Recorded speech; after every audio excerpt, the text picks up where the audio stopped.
All right, let's jump right in, shall we? Today we're diving deep into anxiety and depression, and not just in the usual way. Sounds good to me. We've got this fascinating article from stokit.nu. They always tackle these kind of tough social issues. Yeah, they do. But here's the twist. This article, it's actually co-written with AI. Oh, wow. I'm curious to see how that worked out. Me too, right? So we're going to untangle how anxiety and depression are like intertwined, explore this wild idea that anxiety is a superpower, which honestly, I need convincing on, and figure out some practical ways to handle all this. That is wild, the superpower thing. Right, like how does that even work? Well, it really makes you rethink anxiety and depression, not as separate things, but connected. And that anxiety part, it did catch my eye too. Yeah, because usually anxiety is all about like freaking out and feeling totally out of control, right? Exactly. Yeah. But the article, it kind of flips that. It's saying anxiety at its core is about being super aware, super sensitive. Okay, go on. Like imagine you're walking alone at night, right? Anxiety kicks in. You're suddenly hyper aware of everything around you. Okay, I've been there. Right. And that awareness, it can help you spot danger faster, maybe even save your life, So it's like our internal alarm system just sometimes way too sensitive. You got it. Yep. Exactly that. And they're not sugarcoating it either. The article talks about that sensitivity leading to feeling overwhelmed even when there's no real danger. Makes sense, like when your smoke detector goes off because you burnt toast. Yeah. Speaking of freaking out, what about how our breathing changes when we're stressed? I know mine goes haywire. Oh, that's a huge connection they dive into, our breath, and this thing called the autonomic nervous system. It's basically the control center for how we react to stress. Okay, never heard of that, but go on. When we're anxious, stressed, our breathing gets all fast and shallow, triggering fight or flight mode, right? Like a runaway train, yeah. But deep, slow breathing. Yeah. That activates the opposite, the parasympathetic system, and that brings on relaxation, calmness. So if we learn to control our breath, we can kind of control our emotions too. Exactly. The article even talks about specific techniques like diaphragmatic breathing, where you breathe deep into your belly, and box breathing, inhaling, holding, exhaling, holding, all for equal counts. Powerful stuff. Huh. Instead of letting anxiety take over, we fight back with breath control. Pretty cool. Yeah. But what about depression? I feel like the article goes deeper than just, feeling sad. Way deeper.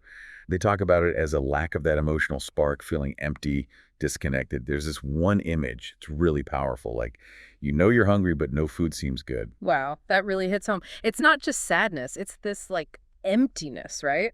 They also mention stuff like serotonin, dopamine, even brain parts like the prefrontal cortex. Why get so technical? It might seem complicated, but knowing these basics actually helps us handle things better, Right. Like if depression's about messed up neurotransmitters, no wonder meds can help. Okay, makes sense. And then there's the prefrontal cortex. It's all about emotional control. So therapies like CBT, they can rewire our thinking, which is pretty powerful. So it's like the science explains why we feel this way, and that opens doors to actually doing something about it. Exactly. But it's not all science. They get really deep, really human, too. Mm-hmm. Like one question they ask, what about loving someone who hurt you? Heavy stuff. Oh, man, that's tough. Your head says one thing, your heart's doing another. Right. And they dive into how even when logic says move on, those emotional bonds, the empathy, they stick around. And acknowledging that, even if it seems messed up, that's part of healing. So it's okay to feel confused, to have messy emotions. It's part of being human. Totally.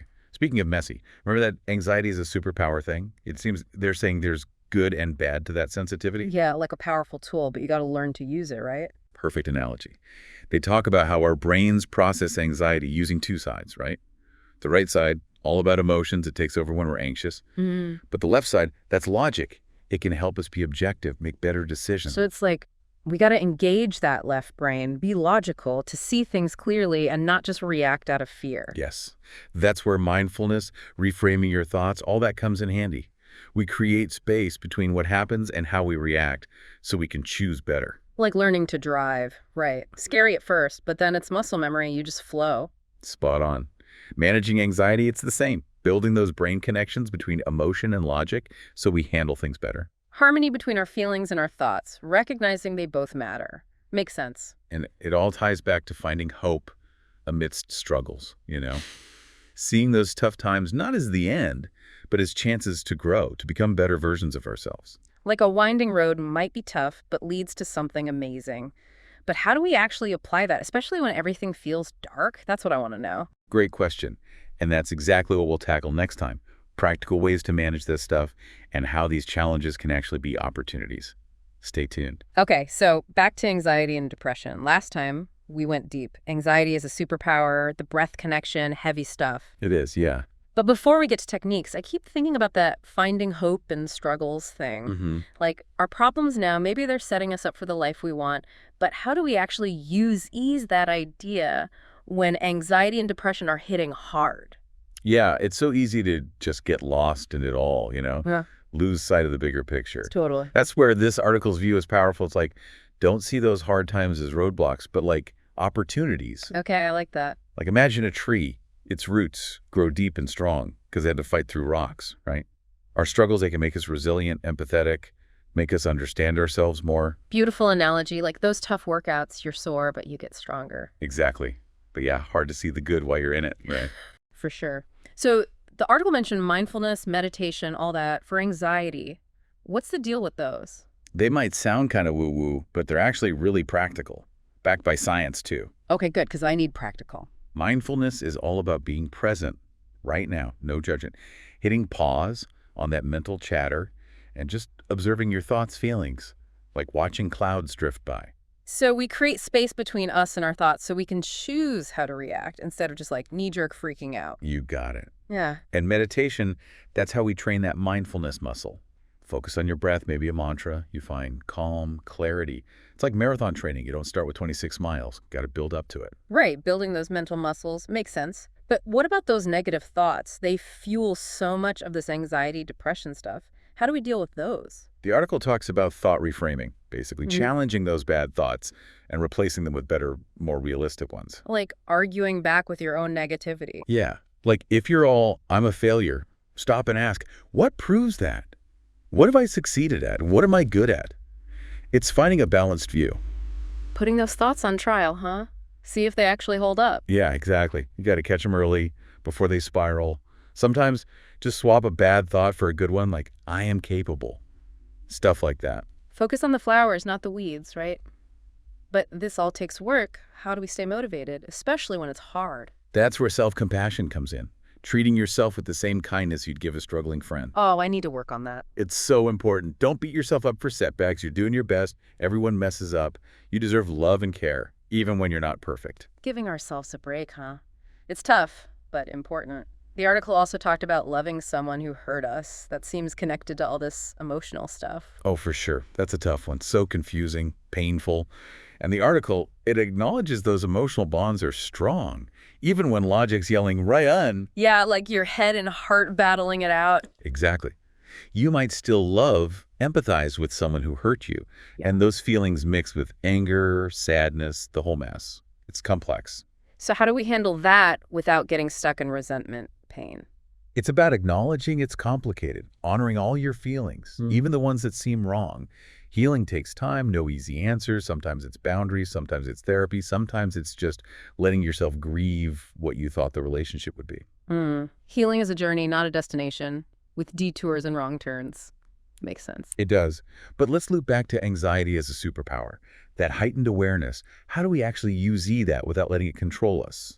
Where's the balance? Yeah, great question. That's where understanding how our brains handle anxiety helps. Remember that the right brain, left brain stuff. Right side, emotions, it goes wild with anxiety. Left side, logic, helps us be objective, choose wisely. So we use that left brain to calm the right brain down. Yes.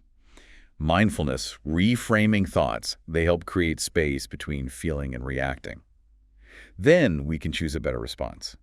Like imagine you're giving a presentation, you get anxious, right? Instead of panicking, breathe, remind yourself you're prepared, focus on the audience. Left brain taking over. Like learning to drive, scary at first, then it becomes automatic, you just flow. Exactly. Managing anxiety, it's like that, practice and patience. Building those brain connections so we react better. Harmony between feelings and thoughts, both are important. This is good stuff. It is, and it leads back to finding hope in struggles. Seeing those tough times as chances to grow, not as defeats. Stepping stones, right. But what about when finding that hope feels impossible, when it's just dark? That's when connection is crucial. Reach out to someone you trust, a friend, family, therapist. Be around people who lift you up. It makes all the difference. We're not alone, even when it feels that way. Exactly. And just sharing your struggles with someone who gets it, that can be so healing. You let go of those bottled up emotions, feel heard, remember you're worthy of love, even when you're down. Burden shared is a burden halved, right? But what about the article's ending? That whole embracing the crooked roads, believing the best is yet to come. That's the core of thriving. It's resilience.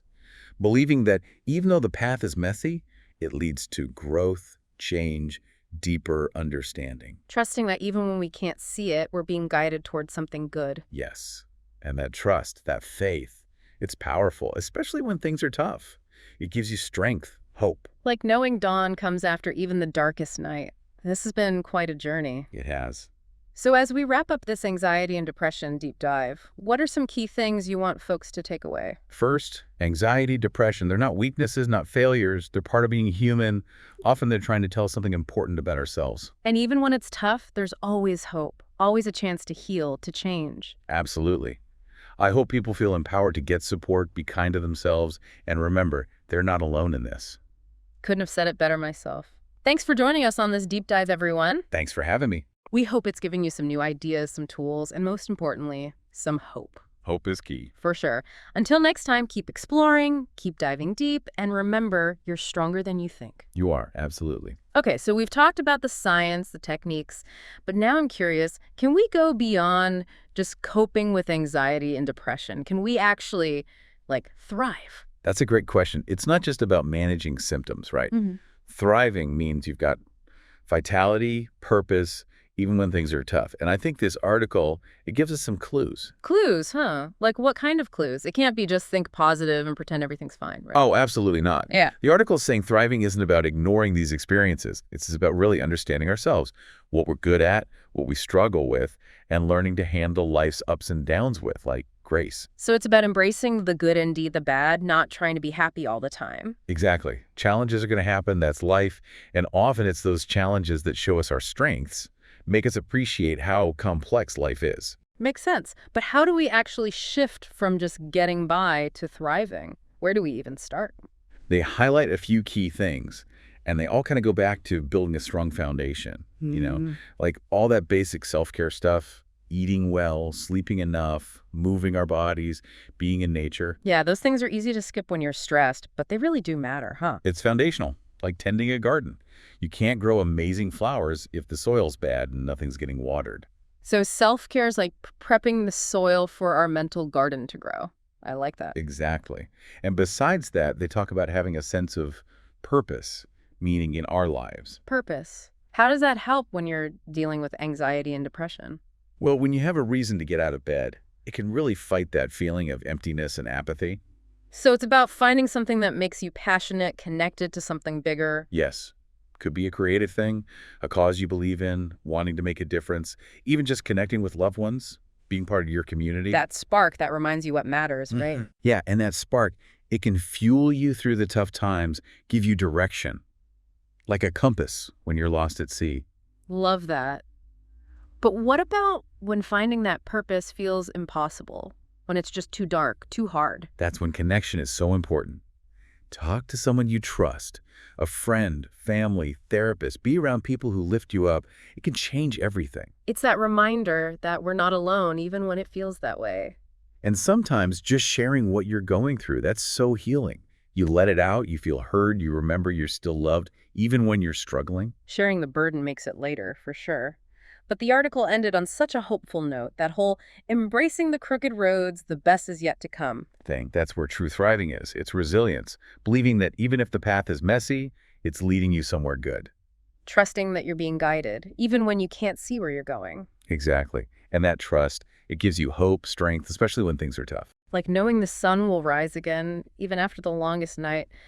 Well, this has been quite a journey into anxiety and depression. Any final thoughts you'd like to leave our listeners with? Just remember, anxiety and depression, they don't mean you're weak or a failure. They're part of being human, and often they're trying to tell you something important. And even when it's tough, there's always hope, always a chance for healing and growth. Always. I hope people feel empowered to get help, be kind to themselves, and remember, they're not alone on this path. Couldn't have said it better. Thanks for joining us for this deep dive, everyone. My pleasure. Hope it gave you some new insights, some tools, and above all, some hope. Until next time, keep exploring, keep growing, and remember, you're stronger than you think. And that's a wrap.